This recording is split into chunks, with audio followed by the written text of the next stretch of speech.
Hello and welcome to the Sunshine Cathedral. The Sunshine Cathedral is a different kind of church where the past is past and the future has infinite possibilities. And with that, we invite you to come and worship with us here on Sunday mornings at 9 and 10:30 a.m. at 1480 Southwest 9th Avenue. Now, I invite you to come in and worship with us here at the Sunshine Cathedral. Our first reading is from the wisdom of the book of Exodus. But the people were thirsty for water there, and they grumbled against Moses. They said, "Why did you bring us up out of Egypt to make us and our children and our livestock die of thirst?" Then Moses cried out to the Eternal, "What am I to do with these people? They are almost ready to stone me." The Eternal answered Moses, "Walk on ahead of the people. Take with you some of the elders of Israel, and take in your hand the staff with which you struck the Nile, and go. I will stand there before you by the rock at Horeb. Strike the rock, and water will come out of it for the people to drink." So Moses did this in the sight of the elders of Israel. And he called the place Massah and Meribah, because the Israelites quarreled, and because they tested God, saying, "Is the divine amongst us or not?" In these human words, God's voice is heard. Our second reading is from the wisdom of Black Elk. We should be as water, which is lower than all things, yet stronger even than the rocks. In these human words, God's voice is heard. God is with you. A reading from the Gospel according to John. Glory to you, indwelling Christ.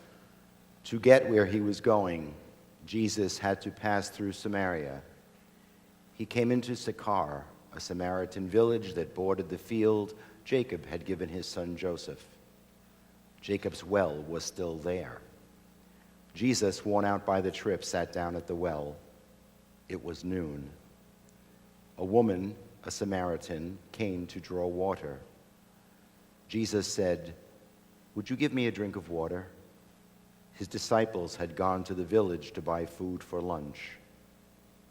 The Samaritan woman, taken aback, asked, "How come you, a Jew, are asking me, a Samaritan woman, for a drink?" Jews in those days wouldn't be caught dead talking to Samaritans. Jesus answered, "If you knew the generosity of God and who I am, you would be asking me for a drink, and I would give you fresh, living water." The woman said, "Sir, you don't even have a bucket to draw with, and this well is deep. So how are you going to get this living water? Are you a better man than our ancestor Jacob, who dug this well and drank from it, he and his sons and livestock, and passed it down to us?" Jesus said, "Everyone who drinks this water will get thirsty again and again. Anyone who drinks the water I give will never thirst, not ever. The water I give will be an artesian spring within, gushing fountains of endless life." Well, I'm not one to really hide my emotions. I'm an emotional person, so I cry at movies. I laugh out loud when something is funny. I'll sulk and pout if my feelings are hurt. I'm just, you can tell probably how I'm feeling almost always. There's Durrell, laughing hysterically like an idiot, or there's Durrell crying for no reason. You can figure out, what kind of mood he's in. And I've always sort of been like that. So you can always sort of tell also kind of what psychological place I'm in by what music comes out of me. I sing in the shower. I sometimes sing in my sleep. I've been told, it could be a lie, I don't know, but I've been told, I don't know. You sing and you snore. Okay, whatever. But do I snore on pitch? That's all I care, right? So supposedly I once in my sleep was singing the Salve Regina, or as my dear husband called it, the Sister Act song. We got through that rough patch, and I knew it was forever then. But the Sister Act song. In any case, so I have been on, I've been putting on some weight over the last 47 years. And started November 15th, 1966, and I just haven't stopped. I was okay with it for a while. You know, I decided I'd be very, very Sophie Tucker about it, right? You know, Sophie's my hero. I love me some Sophie Tucker. And for enough money, I am Sophie Tucker. So I was thinking, you know, Sophie Tucker, you know, how would Sophie, and so she just owned it, you know, she would sing, I don't want to get thin, and she would just feature it. She would say on stage, I don't worry that my man will chase other mamas. He might find one to fill my shoes, but not my pajamas. I mean, she felt good about herself. And so that was me, you know, I was just going to be the other last of the Red Hot Mamas. But then, it really got out of hand. When I graduated high school, I was 155 pounds. If I closed one eye, I looked like a needle. I could hide behind car antennas, 155 pounds. Then when I graduated college, only 5.5 years later, I graduated, I was 165 pounds. That's 10 pounds more, right? Then 15 years later, when I graduated seminary, I weighed 195 pounds. Do you see the pattern that's developing in my young life? Well, within a year of moving to Fort Lauderdale, I weighed 224, an all-time high. Yes, I know, right? My shadow was 20 of that, but I was getting in that direction, and so you could tell that I was starting to feel bad about it, because I started singing different kinds of songs. I wasn't singing I Don't Want to Get Thin, I was singing Fat As I Am, you know.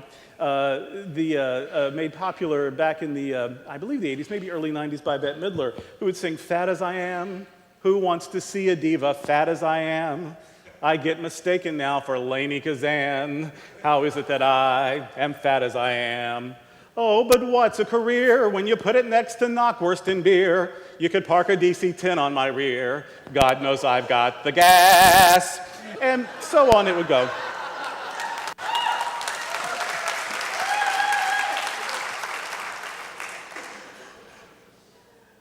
They got me worked up in the back is what's happening. They talk about all kinds of crazy things between services. I was talking to Elena between services, and she did a spit take. She did a honest-to-God spit take, but not with water. No, that would be too classic. She did her spit take with a mouthful of strawberry. The production room looked like somebody had performed an autopsy. But before that, Kevin was talking about safe words and giving examples. Get a boundary, Kevin. But anyway, so they get me worked up. The point is, I decided to do something about it after complaining for a long, long time. But then I started to do something about it, and I started seeing a personal trainer, and slowly the weight started to come off from 224 down to 194, and then I leveled off, and then I started to gain again. And so for the last couple of years, I've been bouncing back and forth between 196 and 201, 196, 201, and I just was stuck. I couldn't lose any more weight. And then I realized that I was actually starting to gain again. Now, I don't weigh very often because I don't like what it says to me. So I just don't do it. It makes me depressed. But I notice when people take photos, because with these darn smartphones that are always snapping everywhere, and then I see myself on Facebook, and I see myself in these clerical collars looking like a push-up bra for my neck. And I stopped wearing a belt once I realized that it looked like a push-up bra for my gut. And so I'm like, you know what, I've got to get this under control again, right? So after I started to get discouraged, but then I decided, you know what, it's time to do something. It's time for a new plan. It's time for a change. It's time for a new attitude. It's time to try something else. And so while exercising, I went on a diet plan, an official doctor-approved diet plan. And then last week, I did lose 5 pounds in 6 days. That's the best I've ever done in my life. And I've only got 30 more to go. Yay! So we're on the... No, because then what would illustrate my sermons? But I do have a little bit more to go, and we'll see how that works out. But what I was reminded in all of that is that it's positive action rather than negative complaining that gets favorable results. That, of course, we can name things that need to be improved. I didn't have to pretend that I liked my photos more than I did. I didn't have to pretend that my weight was what I wanted it to be. But just being unhappy about it wasn't changing it. In fact, it was making me more and more discouraged, which took energy away from actually doing something about it. And maybe that seems like a silly thing to you. Maybe you're not concerned about weight, but maybe there's some other area in your life where it works just that way. The more you focus on the negative, the less possible the positive becomes, because you weigh yourself down with all the negative self-talk until finally it's just too heavy to drag around and progress all but stops. And so I'm reminded that it takes positive action rather than negative complaining to get results. Moses and his fellow travelers were in the wilderness. To escape oppression, bondage, slavery from Egypt, they had fled into the wilderness. And they didn't really know where they were going. They just knew anywhere had to be better than here, right? That freedom had to be better than bondage. So if we just keep going that way, we'll eventually find a place where we can settle down and it'll be great. We'll be free and we'll be our own people again. And that was a great idea, but sometimes we forget, if I leave this difficult situation, and I need to, the road from here to the experience promised, the experience that I really deserve, it may be a long one, it may be a winding one, and it may be filled with lots of challenges. That just because something is better out there doesn't mean that the road to it is easy or clear. So yes, I do need to get out of this, but that doesn't mean that magically everything is instantly better. And so the people following Moses, they're experiencing a lot of stress. They don't have enough water in the desert, and they're having difficulty finding food. And the cattle they're dragging along, they're afraid that even their livestock will die because there's just nothing to keep them going.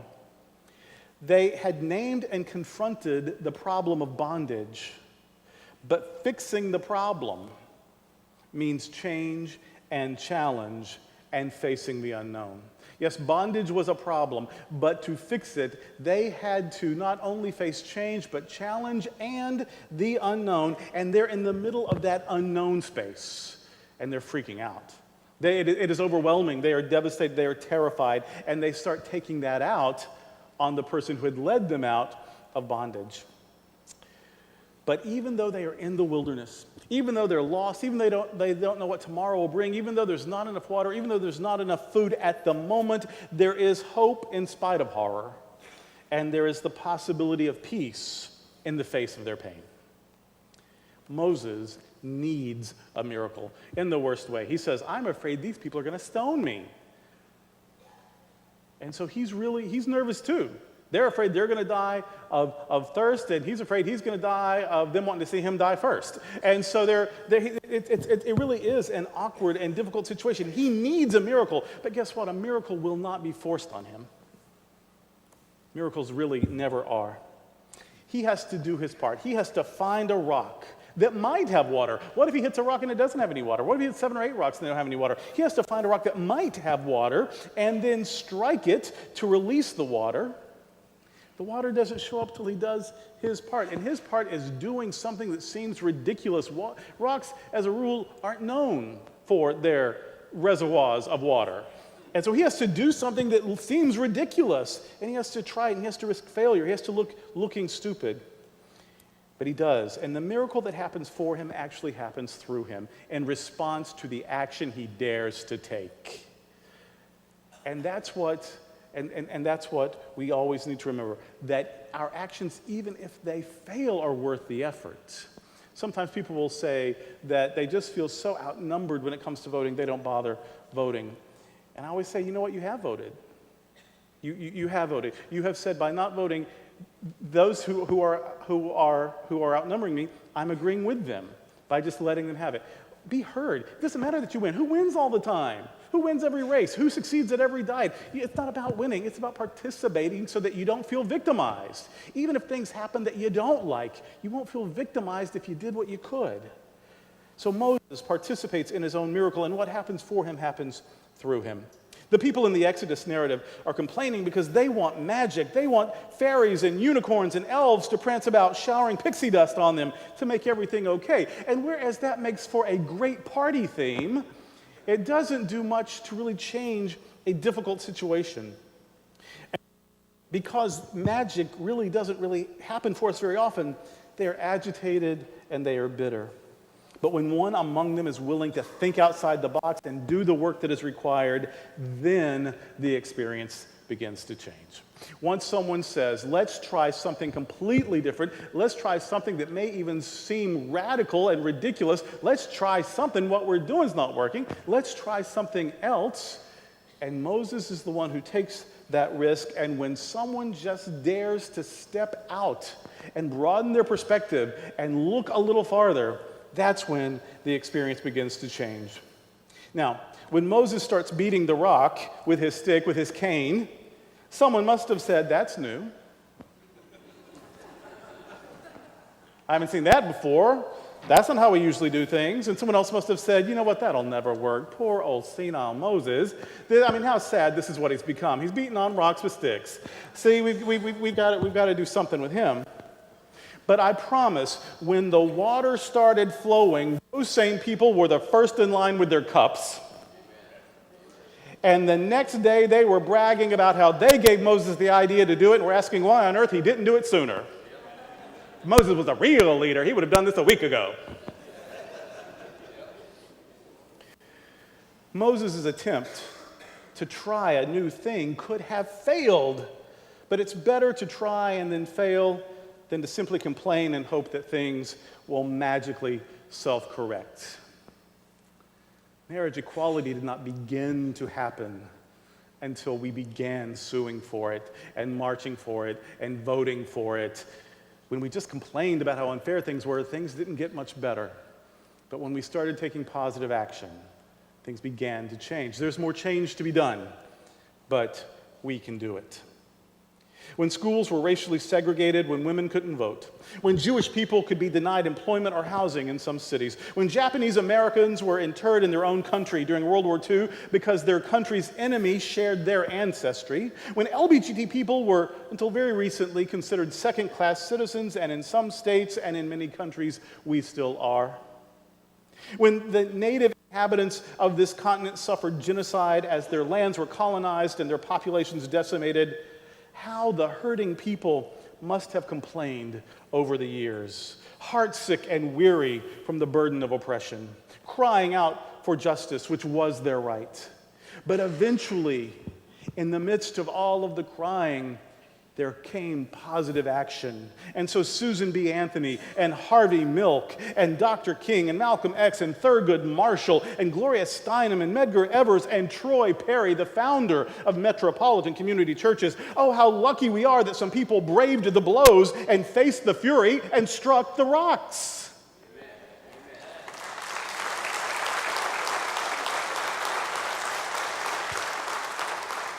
Just being sad or scared or angry isn't enough to change anything. We can cry about how terrible things are, how awful someone else may be, but who is willing to strike the rock? How ridiculous Moses must have seemed hitting that rock. Who is willing to try the improbable, to move beyond the safe or uncomfortable? Who is willing to risk failure in order to give success a chance?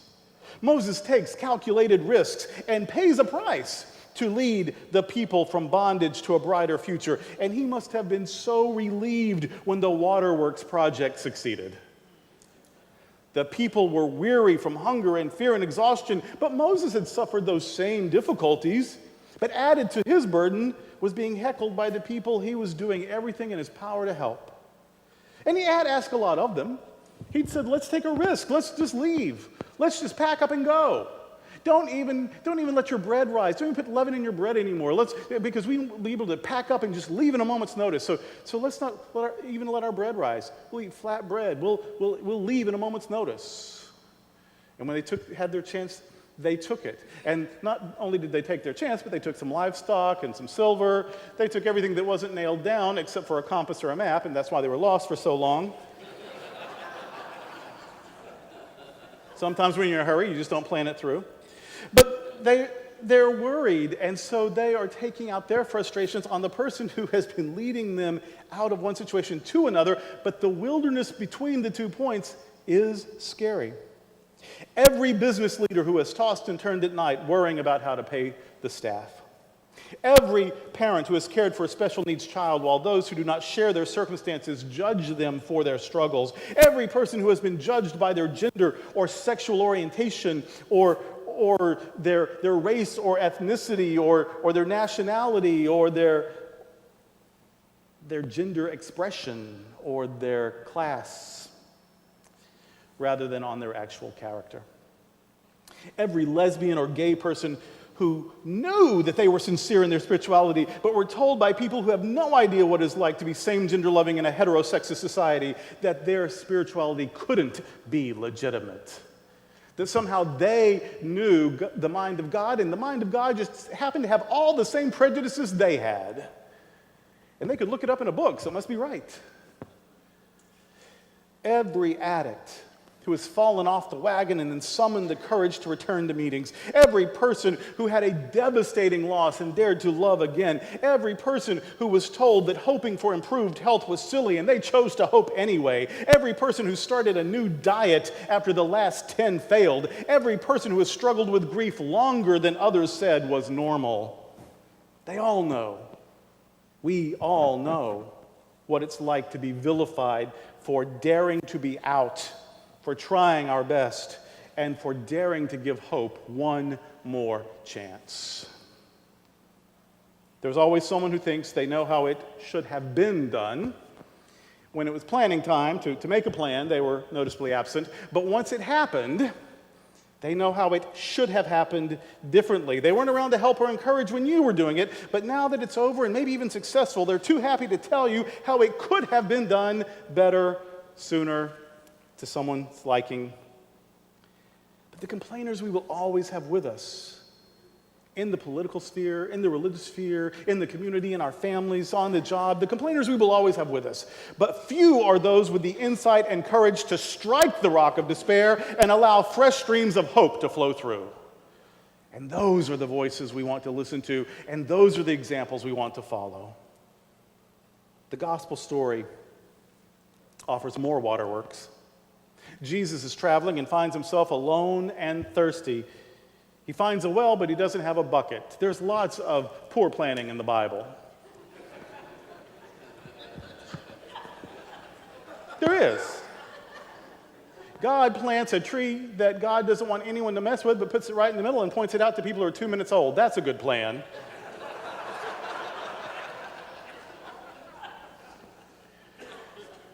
People run into a wilderness, got no plan, no map, let's just go, let's see. Well, let's see where it takes us. And here's Jesus, all alone, thirsty, sent his friends and his students into town, and here he's walking around in the middle of the day, in the heat of the day, got no bucket. But he doesn't let that stop him. He asks for help. And the woman he asks is, well, a woman, so right there, hello, that would have been strange in its setting. He talks to a woman, and she's not only a woman, she's a Samaritan. And if we read more of the story, we find that she is a Samaritan woman with a reputation. Here is someone of another gender, from another location, another religion, another ethnicity, and on top of all that, on top of as bad as she would be assumed to have been by his community, there are stories that she's even the worst of them. And Jesus pushes past the sexism and the ethnocentricity and the religious prejudices and the prudery that would have been common among his contemporaries. And by overcoming those obstacles, he received the help he needed.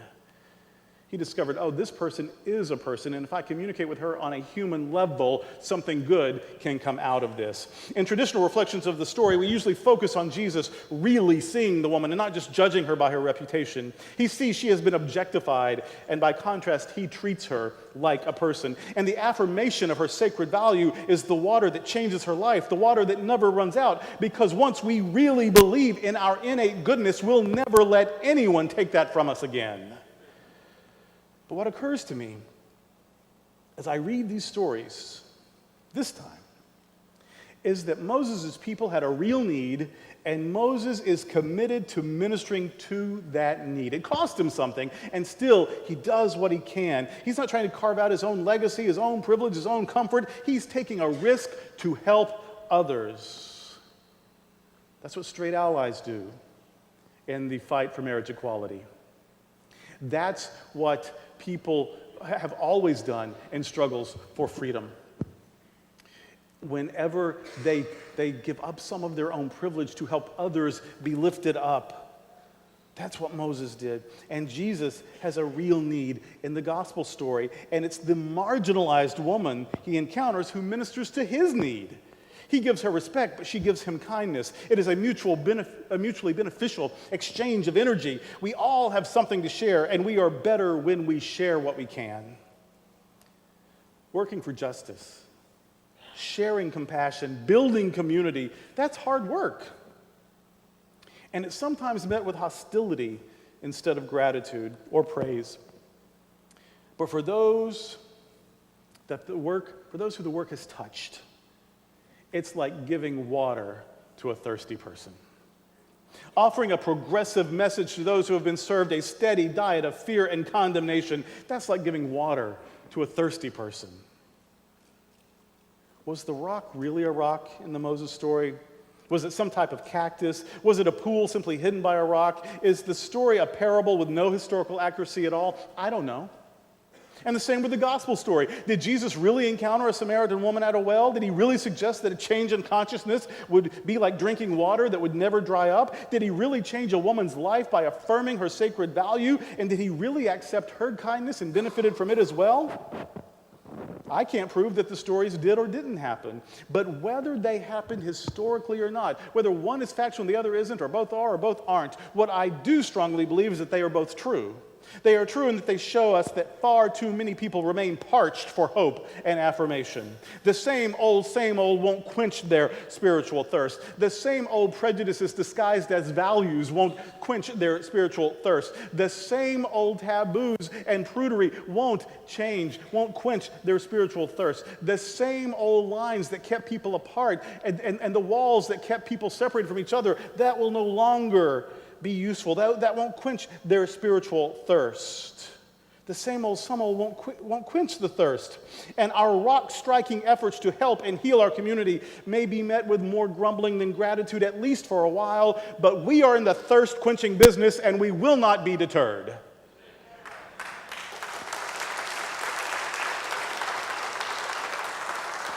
When we add our voices and efforts to help LGBT people in Uganda or Nigeria or Jamaica or rural Kansas find safety, when we celebrate every place that passes marriage equality and keep an eye on every place that hasn't so far, Florida,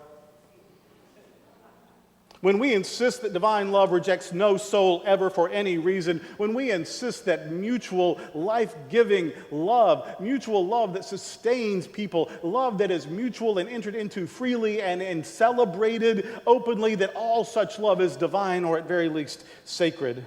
When we advocate for gender non-conforming people who have yet to be consistently afforded the respect they deserve even in our own community, if John told the story of Jesus today, he would have called it the trans woman at the well.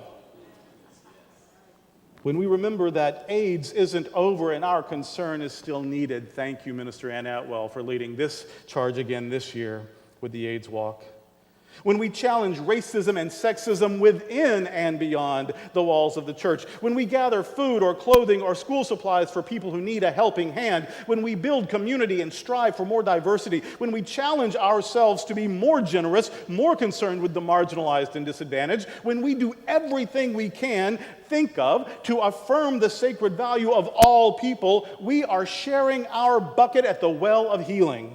We are striking the rock of despair and allowing the water of hope to flow unobstructed into the lives of others, of those who need to be refreshed. And this is the good news. Amen. Sometimes we feel empty. Sometimes we feel dry. Sometimes we just feel weak and overwhelmed, and we just don't have the energy to go forward, we think. Or maybe that's just me because I haven't eaten solid food in a week.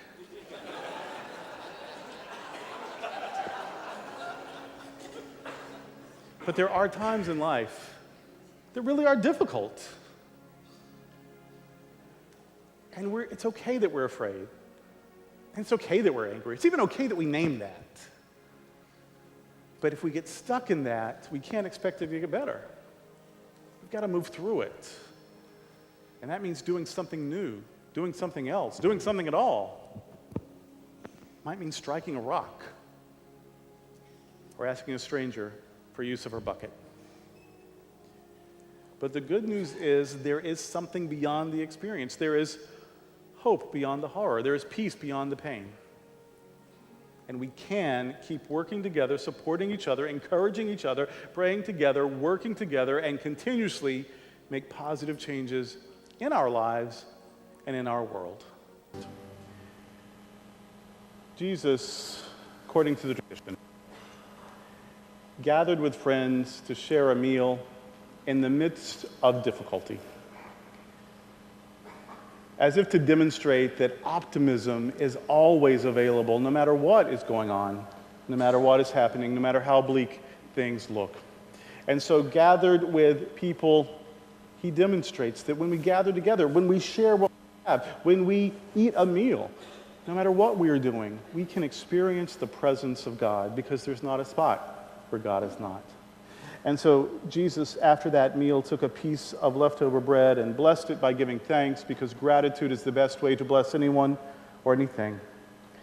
And then he broke the bread, as if to say, when you are feeling broken, remember there is divine wholeness beyond that experience. He said, take and eat and remember. And then he took Elijah's cup and he blessed it and he offered it to everyone, leaving no one out, saying, drink all of this, all of you. This is a cup of a new and everlasting covenant, a covenant that includes all people. And whenever you drink this, remember. Holy One, we give thanks that at this table you are reminding us of our oneness with you and with one another. And so we give thanks for this, and we allow these simple elements, these simple symbols, to remind us of the profound truth that wherever we are, you are, and all is well. Amen.